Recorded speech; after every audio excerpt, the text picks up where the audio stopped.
Yo, before we even get into it, this ain't just a podcast. This us talking to the block, to the moms, to the homies lost, to the ones fighting demons in silence, to the kings and queens that forgot their crown.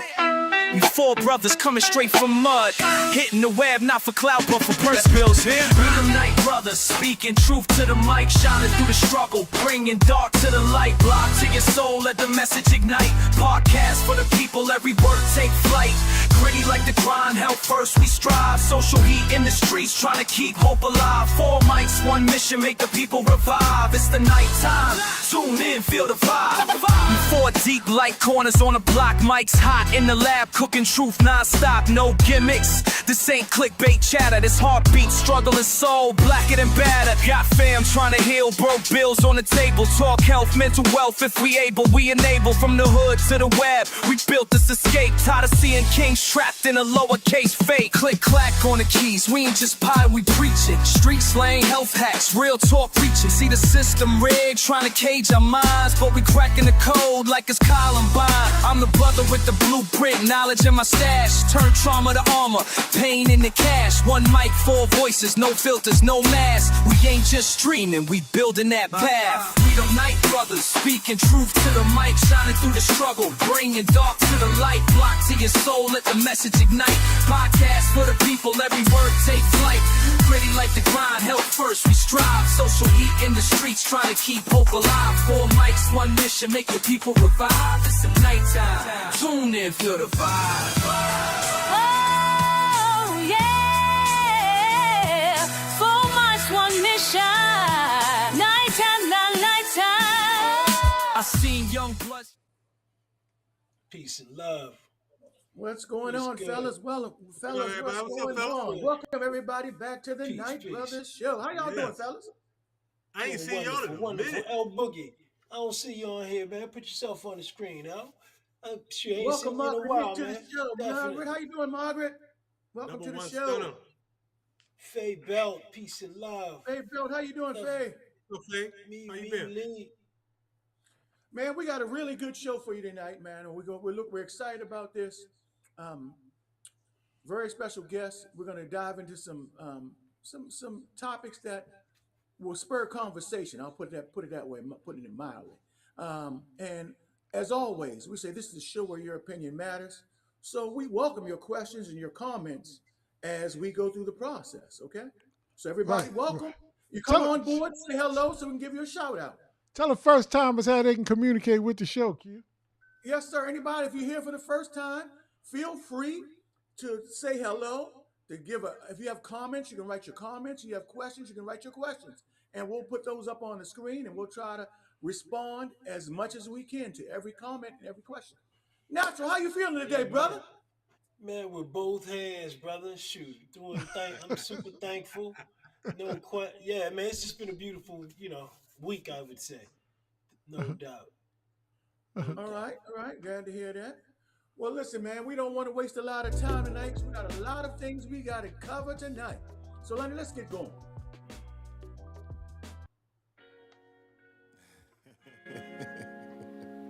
Man, I just want to lay in the shade, get in those shade, you know what I mean? And pontificate on life. We vibing under the city lights. Wherever the wind go take us. If it's good, we make it contagious. Said we vibing, laying on black sand beaches, thinking of what life teaches. So glad and fall from the deep end. Said we vibing. Yes, sir. Tonight we are definitely vibing, and the vibe is going to be very interesting tonight. Tonight we're going to have 2 things that we're vibing on. Our first topic tonight is, both topics are interesting, but the first topic tonight, we're going to talk about a socially speaking segment, just for a brief while, only for a brief while. We're going to talk about the sneaky snow season. It's been crazy this winter. The winter of 2026, 25 and 26 has been kind of crazy. So we're going to just touch on that briefly for a moment. And then in our second section, we're going to get to the real meat of the matter. And vibe number 2, our special guest who's going to be with us throughout the entire show, even through the vibe, is we're going to talk to former chief Edward Jackson. And we're going to talk about After the Badge, a candid conversation with Edward Jackson, former Annapolis Police Chief. And I'm sure you'll have your questions, you'll have your comments, because on the Night Brothers Show, your opinion matters. So we want you guys to check in with your questions. Elder James, how you doing, my brother? With that being said, let's get this thing cranking. Welcome back to the Night Brothers Show. Today we're talking about leadership, legacy, and what happens when the badge comes off. Former Annapolis Police Chief Edward Jackson, who was recently dismissed by new Annapolis Mayor Jared Littman, a move that sent shockwaves through the city of Annapolis and beyond. Now, while we won't get into legal angles or political speculation, we will talk about something just as important, the human side of it all, because when a public figure leaves office suddenly, it's not just a headline, it's personal. The personal impact. For Edward Jackson, this moment is more than a job change. It's the closing of a chapter in public service. Anyone who's worn a uniform understands that policing isn't just employment, it's identity. Friends close to him describe a mix of disappointment and resolve. They say he's reflective but not defeated. After decades in law enforcement, Jackson understands that leadership comes with season, some longer than others. Family members, we're told, have been his anchor. In moments like this, titles fade, but support systems don't. And from all accounts, that circle around him has tightened, not scattered. Community reaction. Now let's talk reaction. Supporters in the community have expressed appreciation for his tenure, pointing to his experience, visibility, and efforts in community policing. Some colleagues have shared messages of respect for his service and leadership style. At the same time, as with any public official, there were critics and adversaries. Leadership decisions in law enforcement are never universally applauded. Some felt change was necessary, others felt continuity was important. That's the nature of public service.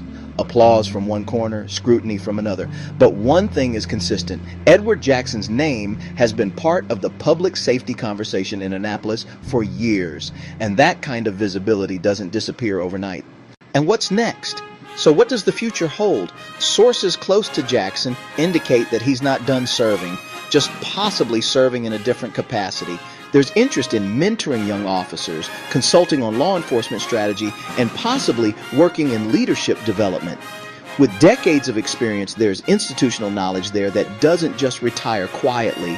Some believe he may focus on community engagement work outside of a badge, helping bridge conversations between law enforcement and neighborhoods from a broader platform. And let's be clear, leadership transitions don't erase legacy, they simply redirect it. In cities like Annapolis, leadership changes can feel personal because the community is personal. Edward Jackson's dismissal marks the end of one chapter, but not the end of his story. And as we've seen time and time again, sometimes a setback becomes the setup for the next assignment. We'll continue to follow how this transition shapes both the department and the man who once led it. For the Night Brothers Show, we ask you, what does leadership mean when the title is gone? Stay engaged, stay informed, and we'll see you next time on the Night Brothers channel. All right. With that being said, welcome back, and I'm gonna call you Chief Edward Jackson. Everybody still recognizes you as just the time that you put in Annapolis. So if you stumble, if you want to address him as Chief, go right ahead. The brothers did a fantastic job to me. But welcome back to the show. Welcome back. You've been on before, but welcome back to the show, brother. Thank you. Thank you for having me. Thanks for the opportunity. I really appreciate it. And before I even answer the first question, I loved the intro. That was fantastic. Really a nice intro. Thank you. You're welcome. You're welcome. Appreciate Well you. deserved, my brother. Thank you. We aim to please. I mean, we do a little bit of video work in the background, and that's what we do. We make videos, tributes, all kinds of things. About to launch a business off of that pretty soon, shortly. But that's not the subject for tonight. What audience? This is your first time watching the Night Brothers Show. I just want to say this. Our show is a show that was formulated from my brother who lost over 100 pounds. It was a health-based show, And then we kind of spawned off into some other things that deal with social issues. We like to have fun. We have different segments. So before we even get into the whole Edward Jackson interview, the heavy part of tonight, we like to have some fun in a segment we call Social Speaking. So we figure, hey, let's bring Brother Jackson into this as well. So we're going to just dive right into that. And if you got a comment or question, just throw it up on the screen or about anything that we're talking about tonight. We like the banter and the interaction. So fellas, y'all ready? Let's go. Let's go. All right, the first segment tonight we're going to talk about.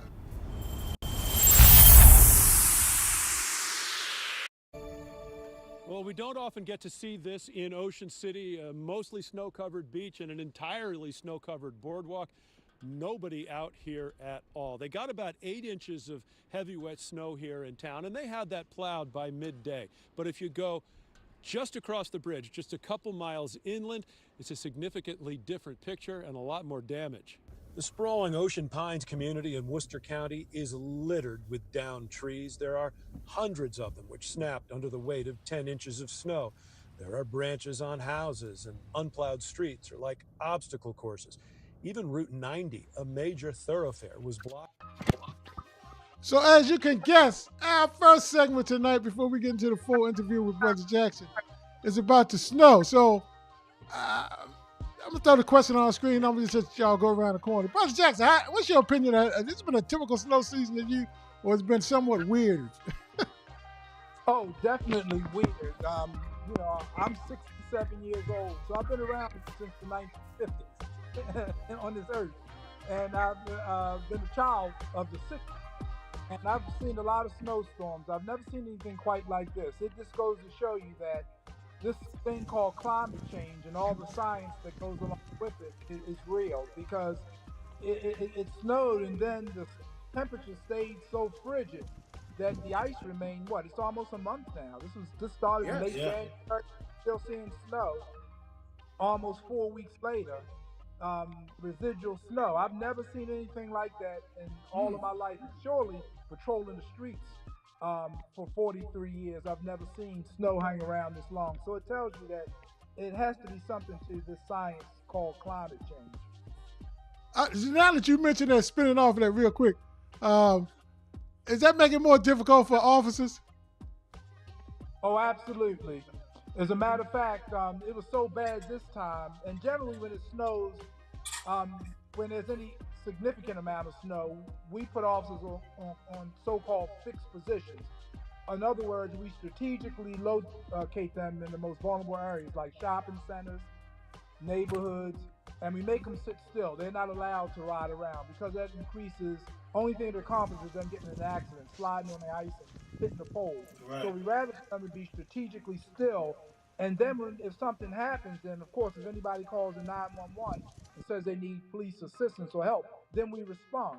But we just don't have these, especially young people, we don't have them riding around in cars. When the temperatures are that frigid and the roads are that slick, of course we try to do the very best with the Maryland Department of Transportation and the city of Annapolis or Baltimore, wherever jurisdiction you're referring to. They do a pretty good job of getting the main roads clear. It's the side streets. So we put them on fixed positions strategically. We try to have all the neighborhoods covered and the businesses covered. And then the officers are only allowed to respond when the weather is as bad as we've seen it, when it's an emergency. Because if they hit something, they can't get there to help the person. So we rather for them to minimize the risk and sit still than to ride around and risk accidents. And then we got all the police cars cracked up. And should something really bad happen, we won't be able to respond. Absolute, my brother. That's why this man was a chief. Look, we're gonna break this down. This is gonna be the last question about snow. Then we're gonna get right into it. For all of us, all the panel here, has this year's been a little bit more difficult compared to last year with the aspect of ice and everything else? And audience, you can chime in as well. For me, let me start that off. For me here in New Jersey, this year, and I believe it was 2021, we had a very, very big snow up here too. It was my first full-time, me and you talked about this earlier, my first full-time appearance on the show. And it was similar to this, but this has been a little crazy. How about you, brothers? Yeah, I think the ice factor on top of the snow has made this, continually cold temperatures have really added to this and made this a difficult and challenging snow season. But you know, I just thank God that spring was going sooner or later it will get here. So, yeah, it's coming. It's coming. But it's been the coldest I've seen in a long time. I mean, just as far as winter is concerned, it's been the coldest I've seen in a long, long time. Long time. Yeah, I ain't seen this type of cold in a minute. And truly, last year we didn't get this much snow either. So no doubt. My wife said it's been the most difficult snow season of her career as a community manager from homeowners associations and condos, because I mean she had to deal with a whole lot of extra stuff. People, why the snow ain't shoveled? You know what I mean, Chief Jackson? Why the streets still covered, Chief Jackson? Trees falling, yeah. Elder Jackson says she is was just definitely been a real change. I'm done with all of this white stuff. I'm with you, brother. Yeah, bro. I'm with you. But look, we're gonna keep it moving because this is not why we was here, because we want to give this time to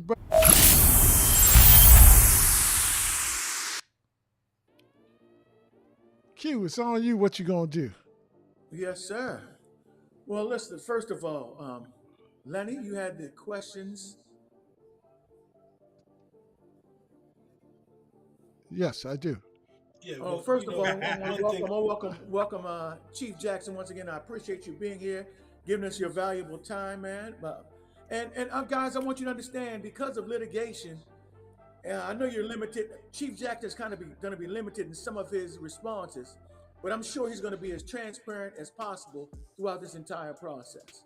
But with that being said, Chief, when you first learned of the mayor's decision, what was your immediate reaction? And how did you process the transition personally? And then I got another part to that as you go after you go finish that. Yeah, a little surprised and disappointed. You know, what people don't know, I'll say this very carefully. What people don't know is that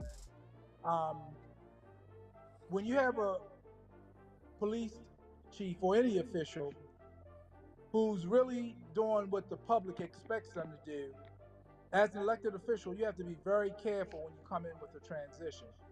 Because I've never ran for public office, but I'll say this: when you run for public office, you don't run for yourself or your own self-interest. You run for the people.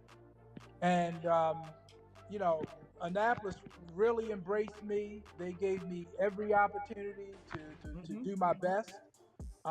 Nobody's perfect. My administration wasn't perfect. But the one thing I hear more than anything that really does my heart good, especially at this stage of my life and my career, citizens have told me time and time again since this happened, we loved your passion and we knew you cared. And so that doesn't mean that everything went well, but it means that people knew that I really cared about the community, especially communities that was underserved. So I was a little disappointed, not a little disappointed. Let me rephrase that. I was quite a bit disappointed, really disappointed. I love it was an honor to be chief, and I love being the chief, and a little surprised. Yes. Now, Chief, I know also you and I had a conversation, and people don't realize when something like this takes place, it affects you not only professionally, but it can affect you personally as well. And I know you had to make some transition as far as moving and vehicles and things of that nature. Just go into a little bit of that so people have a better understanding of the things that you had to, the hoops you had to jump through once you left that position, once you were no longer in that position. Could you touch on that just a little bit, if you could? Yeah, it's a huge transition. I mean, people think you just walk out the door and get in the car and drive away and all is normal. I mean, there's a lot of administrative things, a lot of benefits. There's a whole lot of things that has to be transitioned out. Quite frankly, it can be overwhelming. You know, I'm still transitioning out as we speak tonight. It doesn't happen overnight, especially I had a almost 7-year tenure. And so it's going to be a while before I finally get adjusted back to civilian life. It could be months, maybe even a year. Wow. Have you ever known for high-profile situations like that? Have you seen how those have taken place? Could you compare yourself to any of those? high profile situations unfolding the way yours did? Do you have any comparisons? I've seen many of it, many of them. And when it comes to people of color, now let me say this real quickly. I'll qualify this. We've all heard horror stories. Everybody on this podcast has heard various stories, horror stories about people, especially people of color, who lost their job, lost their position, was unfairly blamed or maligned. We know the horror stories. Some of you may have experienced it, but until you experience it firsthand, you realize the challenges that we have ahead. Like we talked about before, I'm only the second man of color since 1865. The Annapolis Police Department was founded during the Civil War era, and I'm only the second man of color to ever occupy the office of the chief. And so there's challenges that come with that, because you still have people who, for whatever reason, well, we know the reasons vary, but at the end of the day, somehow our service is different from the majority population service because they have been in control for so long. And all I try to do is what Annapolitans wanted me to do, to bring a good community policing program to the city of Annapolis. And I do my very best to try to do that. But in doing so, I knew coming in that there was going to be a price to pay. What price back in 2019, I didn't know. That was yet to be determined. But now that I've had 7 years under my belt, or close to 7 years, I can talk about that at a later time. But I can give you more specific challenges that I faced. But on advice of counsel, they said not to get specific about that. I understand that. We don't want to make the podcast a witness to. Hey, look, that's a book. That's a book coming out soon. You heard it from here. Thank you for your transparency. Thank you for your transparency. Appreciate it. Lenny, there's a lot of comments of it. People made their comments and questions up as well. You might want to re-show some of those if you can before we move on to the next question. Right. Elder Jackson says, a lifelong Annapolitan, I appreciate the positive change that you brought to the community and to the city, and I've seen the good and the bad. Tony Strong Pratt says, being a data-driven city, this decision could not have been based on data. And so if you have a strong opinion like Elder James or Tony Pratt, throw them up on the screen as well. So, but the next question comes from Brother Arden of the panel. Go ahead, brother.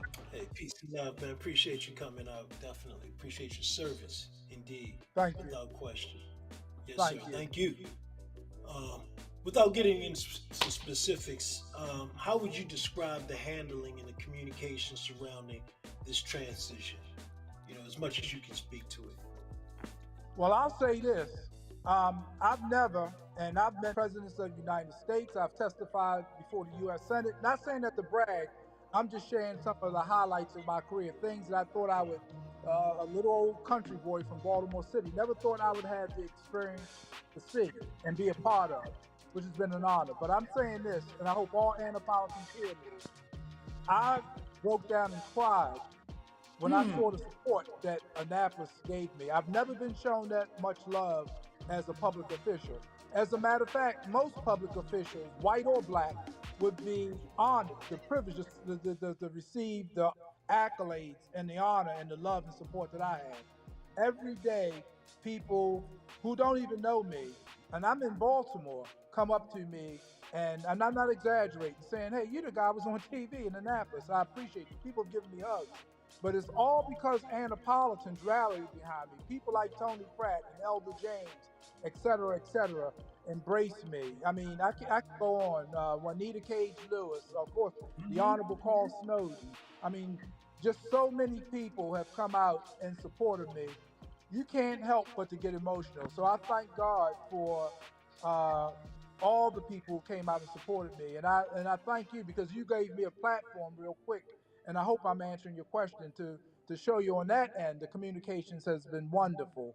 And they let the people know that we love Chief Jackson. We like what he tried to do. We like the work that he did. And we're just not, we don't accept that. So that part of the communication has been fantastic. And I said this, the cat's already out the bag. I said to the media that I was surprised. I know that happens, but I thought because of what we've been doing and the programs that we had in place, and believe it or not, name one major incident you can't of a excessive force, us shooting somebody unjustifiably. Nobody's complained in 7 years that my officers out there beating the crap out of people and mistreating people. And we're not saying we were perfect, but it's basically been peaceful in the black community, and we have tried to embrace them. The reentry program, I would put that up against any initiative from law enforcement anywhere in the United States of America. Trying to get young men jobs, trying to get them, steer them away from that life that's only either going to incarcerate them for the rest of their life or send them to the cemetery. We tried our very best to steer them away from that because I always understood, or most of my career, understood that crime is nothing but social issues gone unaddressed. Crime is nothing but why would you have peace in a neighborhood when you have drug addiction, hopeless poverty, broken families, men who can't take care of their children, struggling to raise them? You got all that stuff, lack of access to real capital and opportunity. Why wouldn't you have crime? And I understood that. So we did our very best when I was chief of police, not to contribute to the frustration. And so that part of the communications on the side of Annapolis has been wonderful. And I thank Annapolis. I'll take this opportunity if I'm not being overstepping my lane, and want to thank in this podcast Annapolis for the love and support that they've shown me. Amen. Hey, Arden, and you welcome, Brother Jackson. Arden, there's a bunch of questions popping up on the screen. Did you just want to take on one of them and throw it Chief Jackson's way?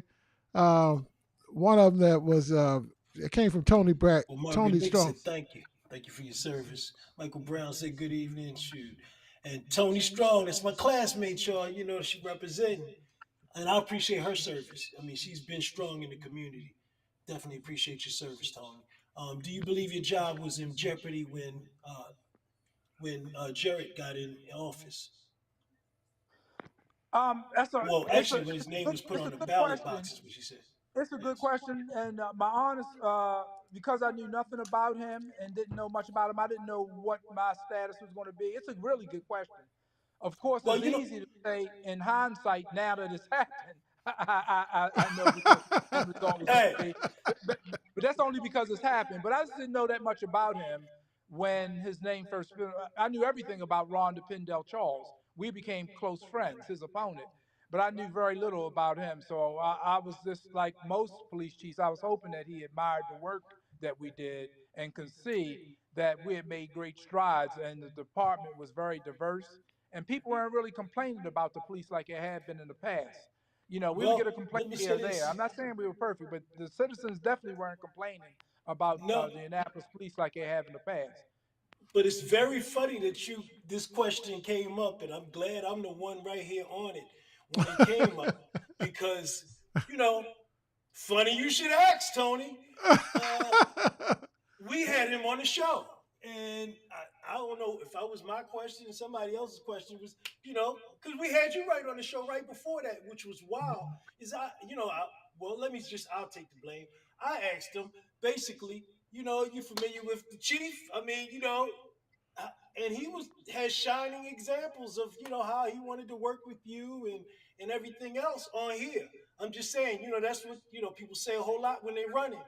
Let's be real. And you never know who owns people until they get in office, or who paid, or because you're getting in an office, it costs more money than you make to get in office. So sometimes you bought and paid for before you get there. And I'm just saying this is not anybody else. So we find out that after the fact, because of course, as Tony said, the decision couldn't be data driven, because the data's out there that it's been a better place since you've been there. And I know people in the neighborhood that would agree it's been a better place since you've been there. Not just one neighborhood, but many people we talked to. We hadn't had a whole lot. We hadn't had any words. I hadn't heard anything bad about you at all. And let me say that for myself. He ain't lying. Somebody might come to me now and say, "Yeah, well, this." But I mean, all these years I hadn't heard anything. And usually people come to me with bad stuff. You know what I'm saying? He ain't lying. Chief Jackson was like Obama. You ain't hear nothing bad about him. Hey, he ain't in that book. Yeah. But Kenny, I'm gonna throw it your way, Kenny. Kenny, I'm gonna bring you into the conversation and throw it your way for Chief Jackson. Yes, sir. First of all, I'm gonna reiterate what my brother said. Thank you, Chief Jackson, for your taking your time out of your busy schedule. I know you got a lot going on. Thank you for spending some time with us tonight. Oh, my pleasure. My question: can you take a minute to reflect on your time serving in Annapolis, especially during the periods of change and challenges? Now, I am I'm an Annapolitan. Once an Annapolitan, you're always an Annapolitan. But can you give us some insight on that? Your time serving in Annapolis and the different periods of change and challenges that you went through. Yeah, when I first came, I was considered an outsider. And when I say an outsider, I mean from within the Annapolis Police Department. And I remember one day I said we all are carpetbaggers on the department. One of the things that I came here to do, and nobody told me to do this, but one of the things that I thought that should have been done, and had I had more time, I worked on that every day. And I wanted to see more Annapolitans serve their police department. The vast majority of men and women that come to work in Annapolis are not even from Annapolis, including me. But they had nobody else to do the job because they never recruited people from the city of Annapolis. They never tried. So you had all of these people. I said, we all are carpetbaggers. I said that publicly. I said, we all are carpetbaggers. So this notion that this is our department, for the dominant culture it's not your department. This department belongs to the city of Annapolis. It belongs to every man, woman, and child who lives in Annapolis, who grew up here, and they have the absolute right to be full participants in the Annapolis Police Department. So when you talk about diversity, we made a concerted effort to recruit Annapolitans. And I don't mean middle class people. I mean, I want to see police officers come from Robinwood and Annapolis Gardens and, Eastport Terrace and Harbor House, etc. I want to see them come off of Clay Street and Oberry Court, and Bywater Mutual Homes. I want to see Annapolitans raise their right hand, take the oath of office, and patrol their neighborhoods. Why? Because statistics show that when you recruit people from within the jurisdiction, they have more at stake to lose. When I was police in Baltimore, I had to be careful how I police because all my family lived there.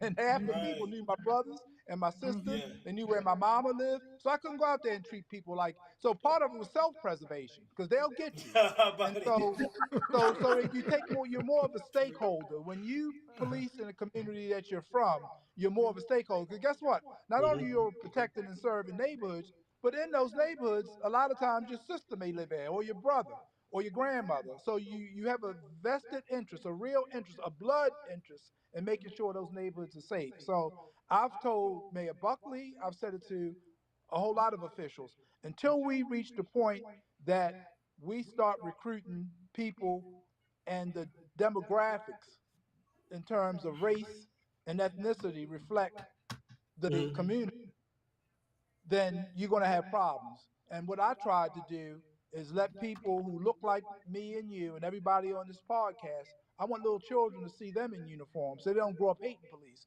So they see themselves in the department.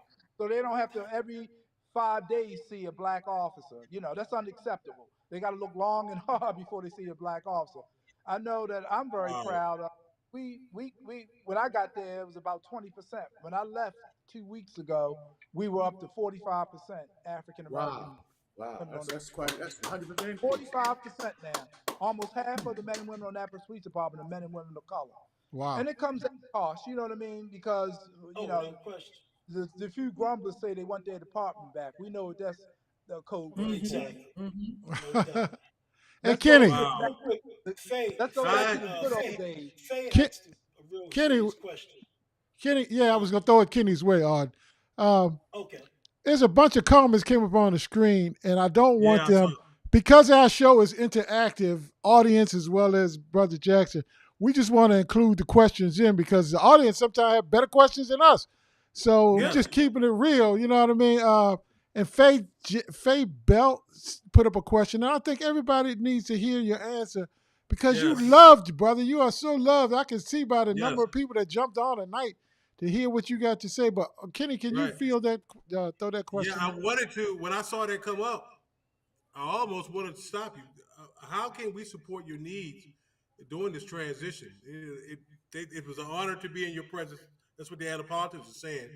It was an honor to be in your presence, and I don't want to go there, but I'm going to read the question. Knowing that the racial discrimination you've gone through, how can we help support you through this transition? How can the people of Annapolis help support you through this transition? And I'm going to go give you a real honest answer. You're doing it now. Wow. Miss Faye is doing it now. What I need, I don't need money. I don't need any other thing. What I need is love and support and appreciation. So you're doing that now. So to Amen. answer that question, you're really doing that now. Because guess what? I learned a long time ago. You can have all the money, but if you don't have love and support, you You don't can have live in a nothing. beautiful house and all you're doing is looking at the walls. What Yep. you're doing now is what I need and what I appreciate. I'm trying not to get emotional. Y'all gonna have me crying in a minute. That's But all right. That's all right. Well, that's what I need. Exactly, Miss Faye, what you're doing now, that's what I need. we got Amen. Chief That's how Jackson, you you got it support from well us. me. done, Chief. You got it We from got, us, Chief. we got, yes, Thank you. indeed. Well, Phyllis T. Adams threw a question out as well. One of y'all brothers want to field that too, Brother Jackson? Yeah, T. Adams said she remembered when she did the second Juneteenth, and there was a shooting at a grocery store in another state. She said they told her that she would need more security. Her finances were tapped out, but you stepped in and gave us all the security we could ever imagine. You were invested in us and made it clear, and we felt so protected. And that just goes to show that goes to show the character that you have, Chief Jackson, that you were able to do that and to make sure that the community felt protected at that Juneteenth event. Yeah. Well, thank you. And can I say something for a minute? There was two significant Yes. things that happened during that time, and I remember it well. And thank you so much. But if I you do guys too. remember, we came out with, and me included, we had our AR-15s, our assault rifles that's Yes, reserved yes. for the most extreme circumstances. I got together with Carl Snowden. I got together with back then Reverend Ricky Jones Yes. and and Miss Alsop, who's the president of the NAACP for Anne Arundel County, and they stood behind me in a police station. I said, when you see us out with our rifles, we're not policing Juneteenth, we're protecting it. And I want every Annapolitan, especially African Americans, to realize that, because during that time, we also had threats, and none of them Yes. turned out to be credible, but we had threats that there may be attacks I from remember that. potentially white supremacists. And so we I wanted to remember send a that. strong message that if you're coming to the wrong city to start trouble. So I was and I told my officers, I said, while we're patrolling the Juneteenth Day festival, when kids come up and ask you about those guns, explain it to them. Give them a hug. The guns are safe. You all are experts, but don't walk around like soldiers. Let the citizens know when they walk on the football field in the camp, in the camp Yes. behind the school, behind on Spar Road. When you're Indeed. down there, engage the people. And should something go off, we tell the people to duck, get behind your cars, and then we're going to handle our business to protect the festival. Because guess what? I want to have a nice Juneteenth festival. I'm celebrating Juneteenth myself, and I want it to go off. How So about for a that? How change, about that? You celebrating too? I wanted black people to know, for a change, we're here to protect our own interests as well against enemies. And so it went over so well, and people were so glad that they said, "Are you guys gonna come out in full regalia next year?" That's the honest to God's truth. You all gonna have your And weapons out next year to protect us? And for the first time, I wanted to send a strong message that we have a right to protect our Juneteenth. This is important as the 4th of July, just as important.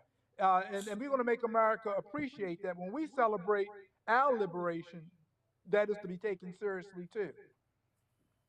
Amen. hey, check it. There's a lot of Gregory, comments, man. I just can't let them fly. yeah, I was ready. Just Hit great that one real comments. quick. Great comments. I mean, man, you love, brother. You love. But Kenny, can you throw the one Gregory just put out?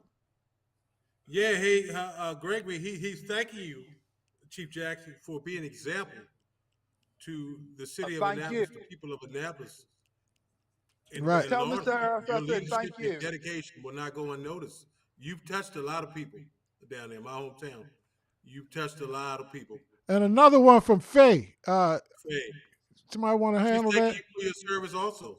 And she prays, here we go, that this administration does not overturn all the good you did during your tenure. And she says she's not surprised by the outcome, I guess, after the mayor was elected, is what she's saying. Wow, you're a love, brother. You have a lot of love and a lot of respect down there. You did a lot of great work. And I love the citizens of Annapolis. Thank you. I love y'all too. I love each and every one of you from the bottom of my heart. Appreciate you, brother. Wow. Definitely. Well, you know, it's here's another comment from our brother, Armand, Legends from the Past. And he said he's calling a spade prior to his election, which is why he was afraid to appear on the Legends show. And look at the end result. You get what you vote for. He said He also says you did not deserve this at all. And thank you. But we try to have a forum where we want to. That's why in contrast we had him on the show, because we wanted to find out who he is, and also we had the Republican counterpart on there because we want to find out. We want to give information to the public at large. You know what I mean? So, but and he also goes on to say thank you for your service. Q, coming back your way, brother. Coming back your way on a follow up. We appreciate you though being as transparent as you can, because with litigation going on, it's kind of I'm sure your attorney's saying, "Hold on now." Yeah, and what you have to do is maybe in the future, once all this is litigated, I can even speak more freely. And so you guys got to have me back on again. You brothers got to have me back on in the future. Oh, you know, I'll definitely do that. You know, I'll definitely make that call. No question. Chief, but Chief, that's going to be to release your next book after all this clears up. I'm telling you, you come on back on, we promote that book for you, because it's going to be something that people need to know. Because that's what I think I do. I think that my career has been worthy of memoirs. I think that it could be educational and instructional and inspirational. So I for the first time, I toyed about doing that. I've been a professor. I've been a lot of things. And I think that it's time for me to start putting that together and putting it in a book. Yeah. Well, Chief, a question for you about, we're going to talk about the basics of your policing overall. How does your leadership philosophy evolve during your tenure? And how did it shape your department and the impact on the city of Annapolis? Yeah, well, I realized, I said, well, when you first come out of the police academy, I did 43 years ago, you're indoctrinated in a paramilitary structure. And we were always taught that crime was only because some people were just bad people, right? It simplified it. And then as I grew as a man and as I matured as a policeman, I realized, I said, oh my God, no wonder these communities are the way they are. No wonder we have the level of violence that we have, because we've been systematically left out of the mainstream of America. We don't live the American dream, most black communities across this country. And, it goes back to what I was saying before. You have people who are struggling economically, and that leads to mental illness, emotional issues, and then that leads to rage. Rage leads to violence. And so we have this very vicious abyss and this very vicious cycle brought on by social problems. And then we want to put people in jail. We don't give them any opportunity to do well in life. And then we just want to put them in jail. So that tells me it's a pipeline.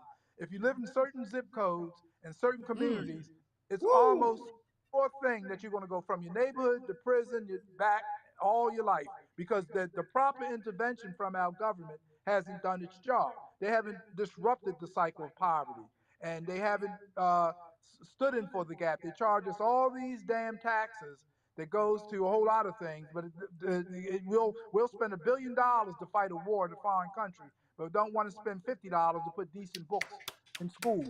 And so we wonder why our children have such hatred and frustration, And so I said, if I ever got the opportunity to be a police chief, then I'm going to use that position as a bully pulpit to say, wait a minute, it's unfair to hold me accountable for peace when all the seeds of destruction are planted in these communities. Then no policeman can do that, because it goes way beyond policing. And the only thing that police can do is go out and take their nightsticks out and beat the crap out of people and throw them in a wagon and send them to jail. That's the only thing you can do. If you don't address the real root causes of it, the psychological issue, because guess what? If your neighborhood that lacks spirituality, if it lacks education, and it lacks family support, then the only thing that's going to raise the children are police, courts, and corrections. And you want your That's right. family, your faith-based institutions, educational institutions, develop them into good citizens, because the police, courts, and corrections can't do it. Either way, they're going to be controlled. I'd rather for it to be family, faith, and education, and so the police, courts, and corrections don't have to be in the community all the time. We should be working our way out of a job. And there should be so much peace. Right. The goal and the end game in mind should be that we need far less police in this country than we have currently. But we need police because we haven't addressed the social conditions that causes these communities to be volatile, if that makes sense. It makes absolute sense, Chief. I mean, and it makes so 100%, much Chief. sense that the fact that you know how much it costs $250,000 to keep one person in Rikers. That's Straight right. up, $247,000 a year to keep one person in Rikers, That's right. and you won't spend $50,000 for them to get educated. Forget those resources that you saying that would keep them out there and build the productive human being. You That's know, right. it's crazy. You're right on the money. I tell people that kind of money, $250,000 can send people to Penn State instead of the state pen. It can send them to Exactly. Morehouse instead of the jailhouse. Yeah. But we No rather question. send them to those places, And so it's just that, and I saw somebody put up the cold case issue. I think I saw Yeah, somebody put up go the back cold to that, case. Lanny. Go back to that. Yeah, Yes. and I think it was Tony. Yes. Yes. yeah, we never have peace when people lose loved ones and they don't get the justice they deserve, right?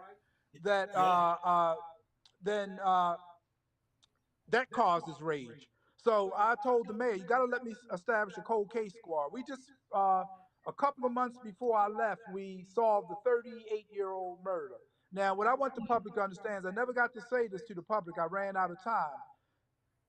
We have a lot of cases that we have solved, but we can't prosecute them. All we can do is advocate that it goes on to the next step. It's a three-stage process. We investigate the crimes. We present the case folders to a prosecutor because we can't prosecute them, and they make the decision whether to prosecute or not. And so there are a lot of them. Wow. And then if they get found guilty, then of course they go to a correctional facility. But people sometimes forget that the police are not judge, jury, and execution. All we can do is investigate and say, The case. this is the person we Yes. believe. The problem is that the rest of the criminal justice system, they don't have to face the community. We do. So that person who said that they're still waiting for justice, I think it said since 2018. Just hold on. I know I never gave up on any case. That's the honest to God's truth. Every day I came to work, every single day I demanded my detectives give me updates on cold cases. That was a part of my morning briefing. And what can we do? Who can we talk to get these cases into court? And I think you're going to see a few more. And when they come out, just remember that those were cases that started when I was there, because we didn't have a cold case squad, and we do now. A lot of great comments, man. A lot of great Tony, comments from our viewers. I'm blown Tony away was- by the depth and just the transparency and honesty and forthright questions and comments they're throwing out. Saying slavery is a prison is embedded in our society. Second half of the Prison system. Cynthia Brooks says it's a business. Brooke, pal, you hit the nail on the head. It's a business. So, Yeah, no question about it. and I can't read them all, but I'm gonna just throw them up on the screen, brothers. If you see something that you think that we need to dive into or bring to Chief Jackson, let us know. I love Slade's comments. The kids are definitely falling behind in their education. And then another one, just Joanne's, what's that? Scipio says, thank you for your service. You made a positive difference. You could even get us through COVID while dealing with all other challenges. So, but we're gonna keep it moving. You up next with the next scripted question. As audience, feel free to throw yours in there as well while we have this time. But I think this is definitely sudden changes in leadership can create speculation in the community. What would you like the residents to kind of understand about that situation and in this situation? Well, if they like what I did, especially in underserved communities, I don't like to say black communities and equate that with being underserved because that's not true. There's a lot of That's right. brothers that are doing some powerful things, and there's a lot. I'm a product of public housing, so I'm very careful now when I say that because I'm a product of public housing, and I was able to do something with my life, and because I had a lot of help. Well, I'll say this to them: don't let up. Demand that these services continue. Demand that you have an absolute right to demand from your elected officials, and don't let up. Organize. And these neighborhood associations have to be vocal to demand that we want our neighborhoods to stay peaceful. We don't want to see our sons and daughters mistreated. Um, and so what I've tried to do, I never got the opportunity to finish, but what I tried to do is shift the paradigm to say, hey, all communities have a right, the absolute right, the constitutional right to be, as a matter of fact, to due process of law, to be treated with dignity and respect, to be Yes. acknowledged as full participants in cities and citizens, I'm sorry, in this country and our community. So just demand it. The best way you can honor my legacy is to continue what I tried to do.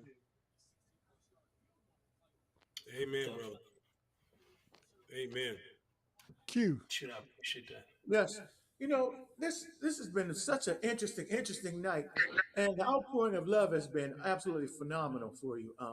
And I know there's a lot more that could be said on both sides of the issue, and some things that can't be said because of, like I said, the litigation situation. But I just want you to know once again, I don't wait to the last minute. I want you to know how much we appreciate you coming on board here with us tonight Yes, indeed. and sharing with us just as much information as you possibly could. But what I really want to know now, what's next for for Edward Jackson, the private citizen, as you move forward? How will you remember your time as chief of the Annapolis Police Department? And what public words would you like to leave the residents of Annapolis with?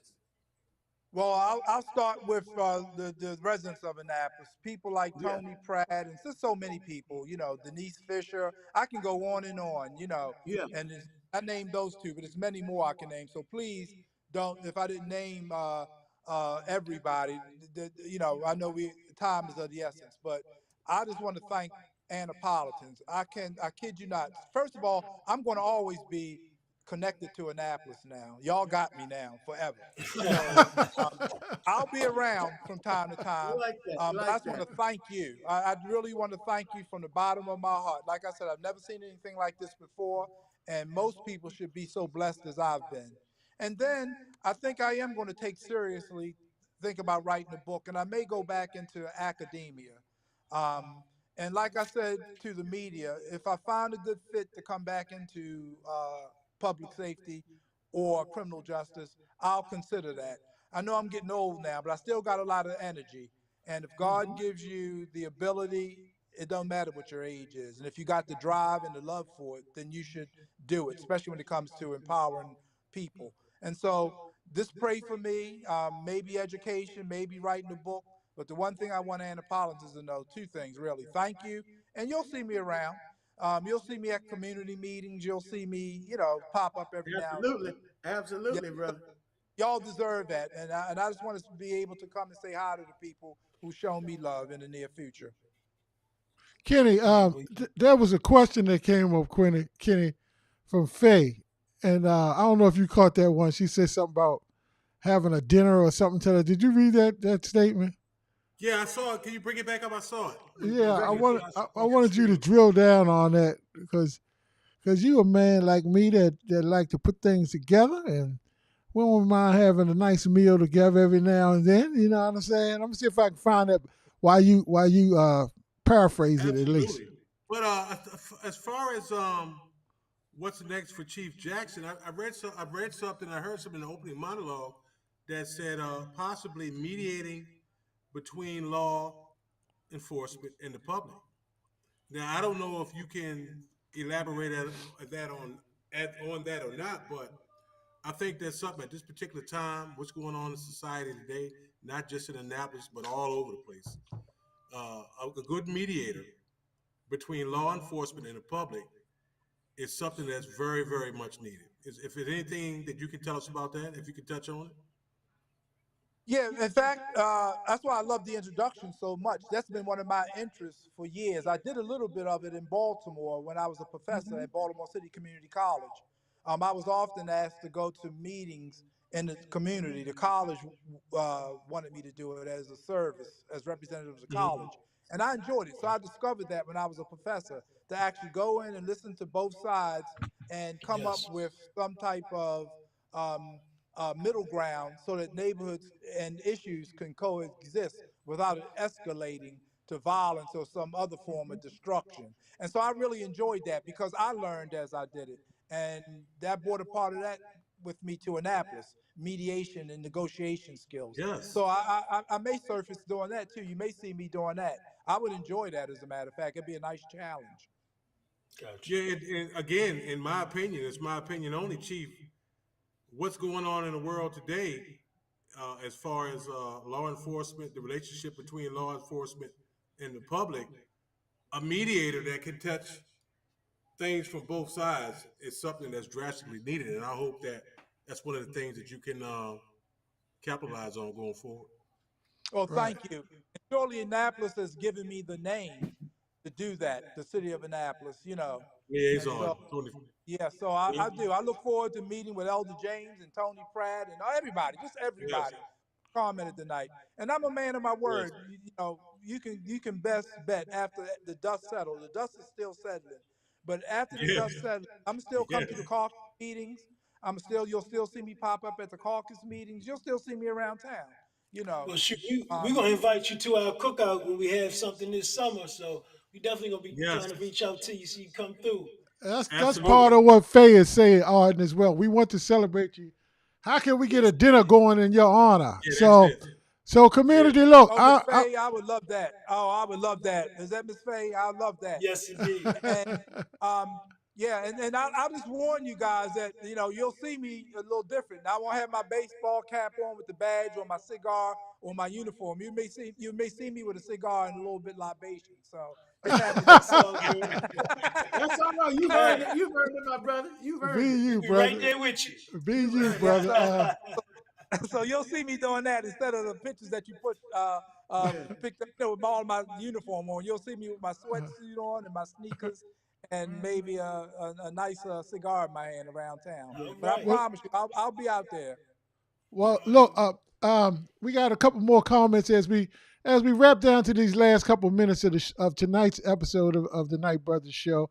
And for those that are first timers, we do this every Tuesday night at 8:05 p.m. And there's various subjects we have. Some may be of interest to you, some may not, but join us anyway. And because your word means a lot to us, particularly on a night like tonight, where you yeah, can when you commune directly with the guests that we have of the subject matter that we are presenting. And as Jay Jones said, Chief Jackson, may God continue to shower on you with greatness, knowing that this Worcester County man appreciates you with the highest of regard. Getting love from everywhere, brother.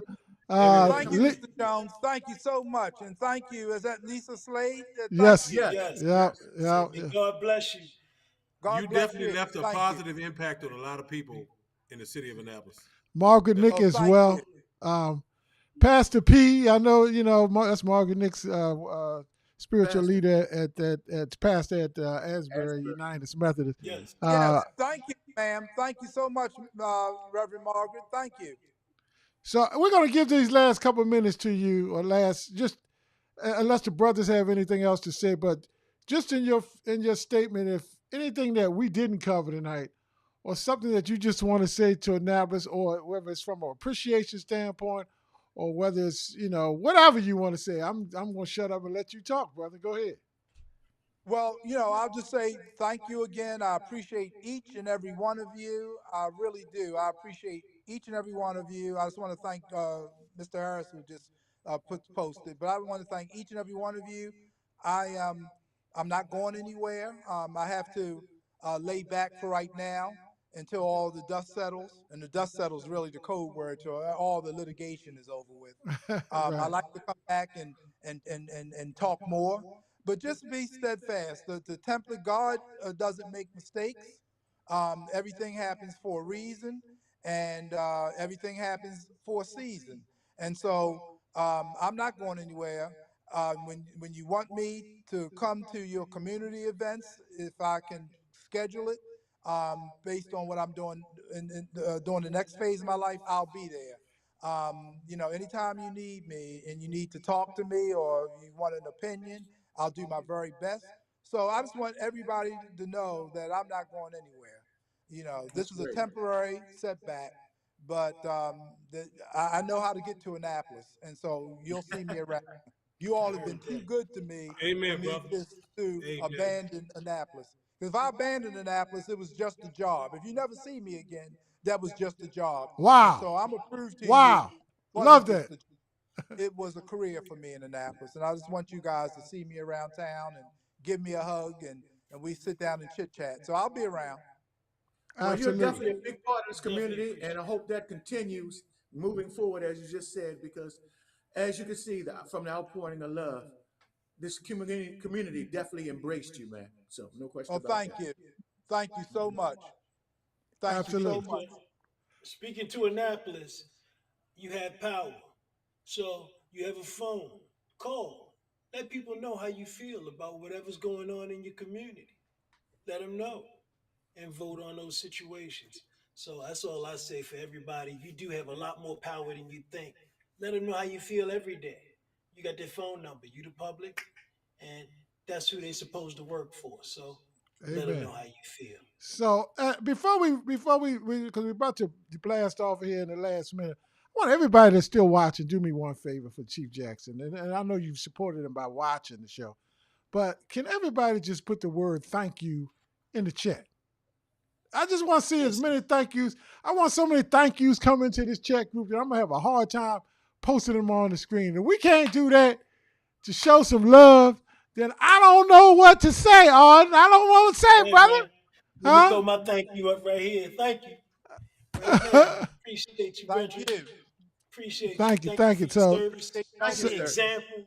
so And then there we the go. culture, There we bringing go. That's what people I'm in talking about. to, Thank to you. think about service in our community. Because I remember, people rolling up in the community that, you worked for, and it didn't feel like they worked for me.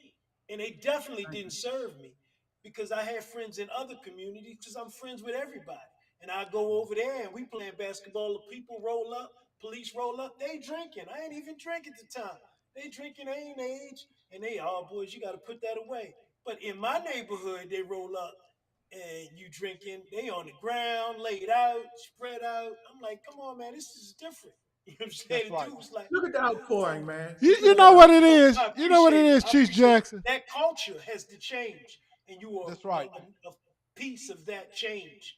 And I What? appreciate it. And that's all I'm saying for me. Amen. For me to you, When, thank you.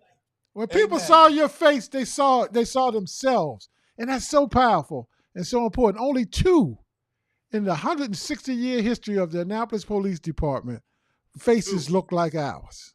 That's correct. Only two. Just two. Yep. Just two. So we're, like I said, we want you to know how much that you're appreciated. Your efforts will not be forgotten, and you won't be forgotten. And Thank you. and as Faye and some others try to put together something to honor you, the Night Brothers show will be support that as well, as we'll Yes. help in trying to put that together and having some kind of recognition because you deserve that Be a much. part of that. Yes. Oh, thank you. Thank you very Well, I'm much, looking brother. forward to breaking bread with everybody, and I'll be there. God All wakes me up right. this morning, I will be there. And I'm looking forward And, to it. I'm excited. and bring your Amen. sneakers because we're going to see you on the dance floor, too. Definitely. Amen. That's a bet. I promise you, That's that's a right. bet. All right. Amen. I can't. Definitely. I Thank can't. you, Chief. If I didn't Appreciate get it. your thank you on there, I apologize. But there's so many of them rolling in. Man, they love you, brother, and I love it. I love And, it. and I Lanny, love them too. in service to the community, Lanny, I would like to also I want to add something, if I could, in service to the community. There's so much going on in our community right now, and I just want to make sure that we stay in front of things that are going on in our community. Uh, Brother David and Brother Kevin Smith and Brother David Stansbury have an event that's going to be coming up in the next, I think it's in the next couple of weeks. And David, if you could just put down the details to the event that you're going to be having, and we'll post those so everybody can know what's going on with your event, if you would. Exactly. And there's so many great events that's going on. I also wanted, Brother Wallace is having an event where he's honoring our sister Dee Goodwin coming up, as well as his Legends of the Past and Future honorees that he do annually every year. So if you don't have tickets for that, jump on his show, check it out, and do all of that good stuff because they're going fast from out here. But tonight is about Jackson, and I want to thank you. And I'm trying to get the darn thank yous on the screen. They're just rolling like crazy, man. So anyway, peace and love.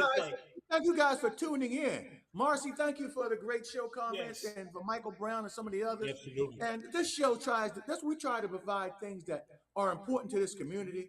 We talk about health, we talk about politics, we talk about relationships, we talk about things that affect you directly in this community and beyond.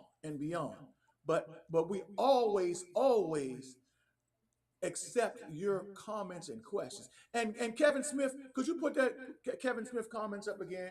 The date is March the 9th. David Stansbury, March the 9th. Know Your Rights event. And I think that's important for our community. Know Your Rights event. And it's going to be a workshop held at the Michael Bush Library at 6:30 p.m. There's a hot link there. So if you check it out, you look down in the comments and hit the hot link under Kevin Smith. Definitely. All right, look. We holding Brother Jackson too long. We got to go. Thank y'all. Thank you. I love I'll you. call you, brother. I'll call you. And thank you so much. Peace. All right, y'all. Good night, y'all. And good night. I'll see you all soon. Yes, all sir. right. Thank you, everybody.